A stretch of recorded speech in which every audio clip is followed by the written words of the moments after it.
3 teenagers, 1 innocent girl. A ritual that would shock a California town forever. In the summer of 1995, the small coastal community of Arroyo Grande, California, was about to face an unimaginable horror. What happened to 15-year-old Elise Marie Paler would not only devastate her family, but expose the dark underbelly of teenage obsession with occult practices and extreme music.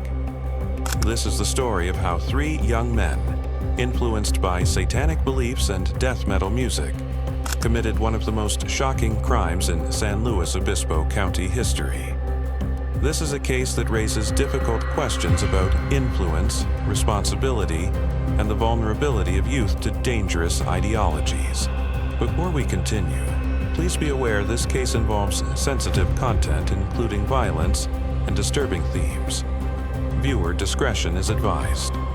Elise Marie Paler was born on April 24, 1980, in Arroyo Grande, California, to parents David and Liz Ann Paler.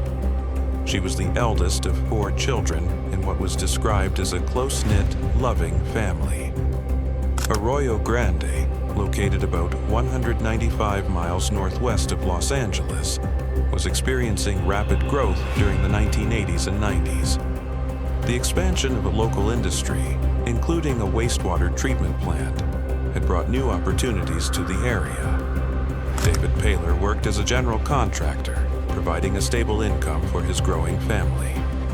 Those who knew Elise remember her as a beautiful young woman with striking blonde hair and blue eyes. But her beauty was far from her most important quality. Family and friends describe her as a devout Christian with many artistic talents. She loved God, cherished her family, and had a genuine care for others.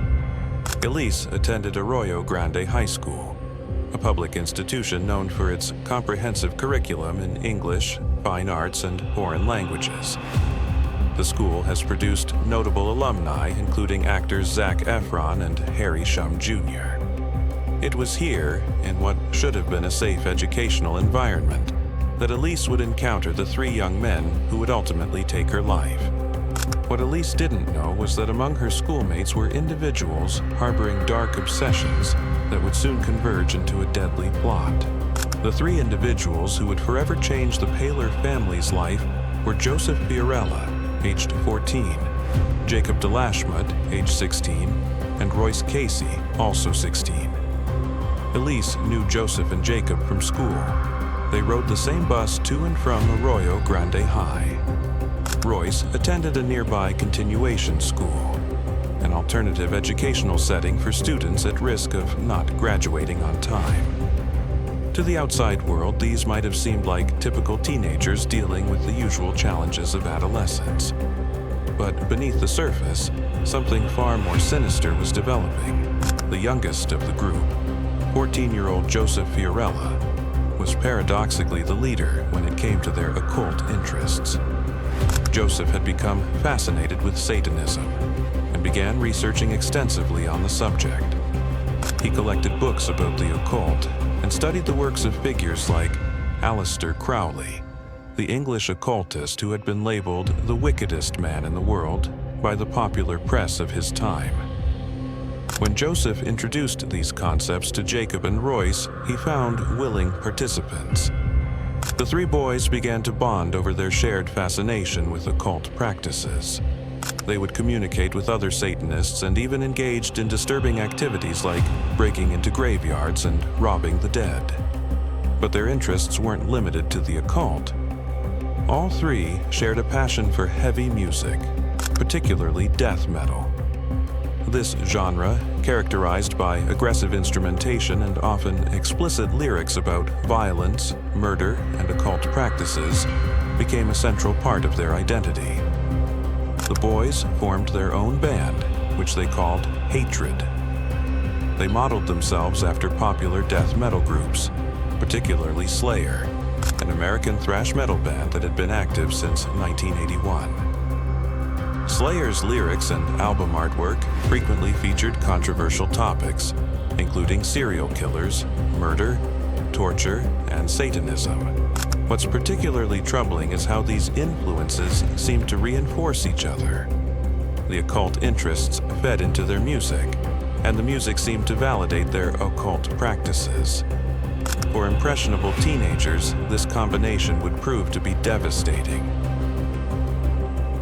To understand how this tragedy occurred, we need to examine the environment these young people were growing up in. San Luis Obispo County in the 1980s and 90s was undergoing significant changes. While the area was experiencing economic growth and development, it was also seeing concerning increases in crime rates. Arroyo Grande, in particular, was dealing with the proliferation of illegal drug use. What started with marijuana had escalated to harder substances like crack cocaine and crystal methamphetamine gaining popularity at alarming rates. By the 1990s, violent crimes such as shootings and stabbings were occurring at rates higher than the national average. The area had become a hotbed for gang activity. In one year during the mid-90s, this town of just over 14,000 residents recorded 100 violent crimes.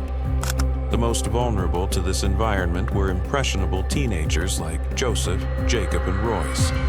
But while many young people in challenging environments find ways to cope or seek help, these three were drawn to something far darker.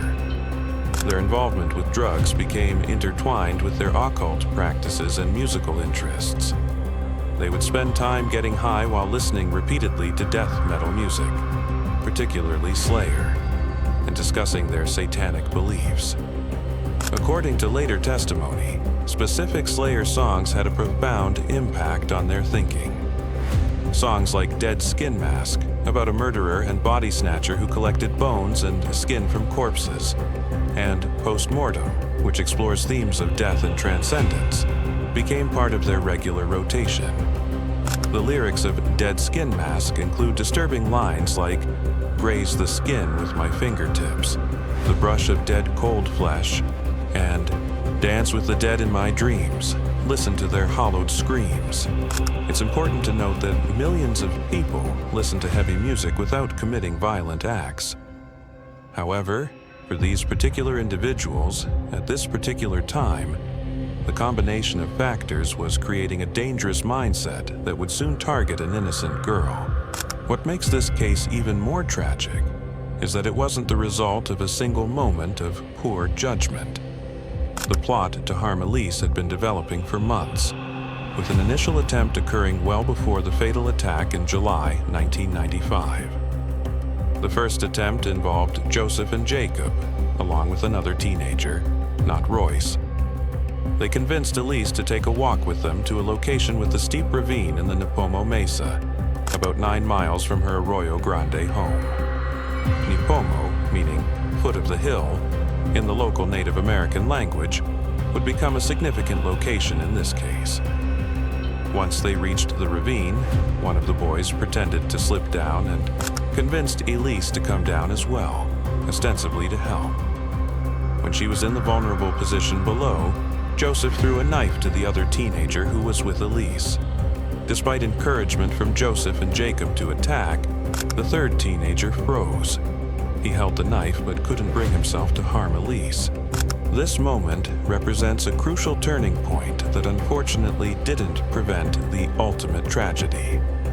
Here was a young person who, despite being influenced by the same individuals, retained enough moral clarity to refuse to participate in violence. Elise, believing the boys were simply playing a prank, never reported the incident to authorities or even to her parents.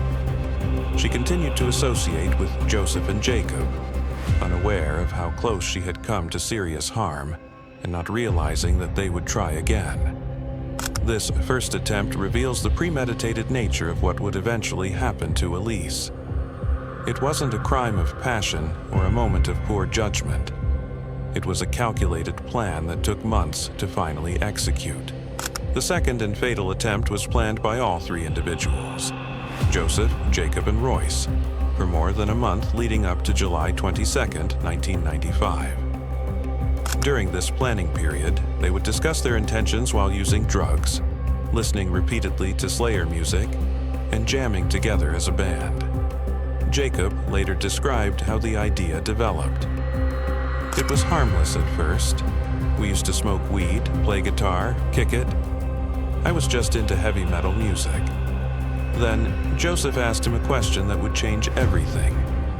If he'd be down for sacrificing a virgin. I didn't take it seriously. I said whatever. But what started as casual conversation became an obsession. The three convinced themselves that by making what they called a perfect sacrifice to Satan, they would gain supernatural abilities that would improve their musical talents and potentially launch their band to professional success.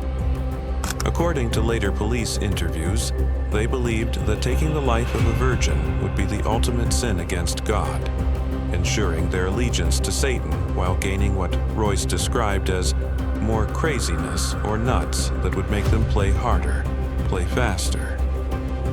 Their choice of Elise as a victim was deliberate and calculated. As Royce later told investigators, she had blonde hair and blue eyes, and because she was a virgin, she would be a perfect sacrifice for the devil. One Slayer song in particular seemed to provide a blueprint for their planned actions. Altar of Sacrifice contained lyrics that closely mirrored what they intended to do. Waiting the hour destined to die, here on the table of hell, high priest awaiting, dagger in hand, spilling the pure virgin blood. What's particularly disturbing is how these young men convinced themselves that committing murder would somehow benefit them. They had become so disconnected from reality and basic human morality that they viewed an innocent person's life as expendable for their perceived gain. The plan they developed was methodical and showed clear intent. They would lure Elise to a secluded location under the pretense of socializing, then carry out their attack.